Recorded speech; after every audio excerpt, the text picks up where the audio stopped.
выполнили основные повестки. Кто за основную повестку, прошу проголосовать. Первый вопрос у нас о проекте закона Республики Южная Осетия о государственном бюджете Республики Южная Осетия на 26 год. Джамбулов Бельведикович, вам слово. В соответствии с поставленными задачами проанализировано социально-экономическое положение, сформулированы цели и задачи с учетом приоритетов развития, специфики текущего состояния, определены основные направления социально-экономического развития на 2026 год. План разработан в соответствии с целями стратегии социально-экономического развития до 30 года, поэтому прошу поддержать, если есть какие-то вопросы. Разработан для определения параметров деятельности Фонда содействия льготному кредитованию малого и среднего предпринимательства в республике на 2026 год.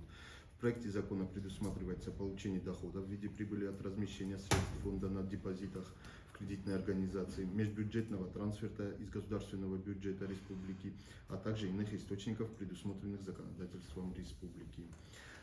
Законопроектом предлагается утвердить следующие основные характеристики бюджета фонда на 2026 год. Общий объем доходов на 2026 год. В соответствии с проектом доходная часть государственного бюджета на 2026 год определена в размере 8 миллиардов 949 миллионов рублей. С учетом объемов финансовой помощи, оказываемой Республике Южная Осетия Российской Федерации в сумме 6 миллиардов 995 миллионов рублей. Из них 6 миллиардов 11 миллионов рублей – это финансовая помощь на цели социально-экономического развития, и 984,1 миллиона, которые по поручению президента приобрели несколько комплектов техники, которые уже находятся на территории Республики Южная Осетия. В совокупности кредит составляет 32 и почти 5 миллионов рублей. Значит, соответствующие поправки в государственный бюджет мы заложили. В текущем году оплата процентов составит 1 миллион 295,9 миллионов рублей. Остановлюсь на основных параметрах проекта бюджета. Прогнозируемый общий объем доходов бюджета фонда составит в сумме 925 миллионов 809 тысяч рублей.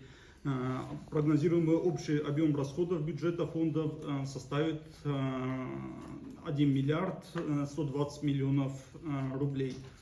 И, соответственно, прогнозируемый объем дефицита бюджета фонда составит 194 миллиона 531 тысячу рублей. Но отметить, что представленном виде проект бюджета составлен с учетом... Год разработан в соответствии со статьей 8 Закона Республики Южная Осетия о государственном стратегическом планировании. Прогноз сформирован на основании официальной статистической информации о развитии экономики и социальной сферы, информации государственных органов исполнительной власти, хозяйствующих субъектов, зарегистрированных и осуществляющих деятельность на территории республики. Основные параметры прогноза разработаны исходя из ориентиров и приоритетов государственной экономической политики с учетом итогов социально-экономического, который получило юго-осетинское предприятие хлебобулочных изделий еще в 2012 году. Опять же, исходя из обращения комитета по промышленности, данное предприятие не может погасить задолженность. Исходя из этого предлагается продлить гарантии государства до 30 ноября 2026 года. Прошу рассмотреть, поддержать на этот вопрос. Я думаю, что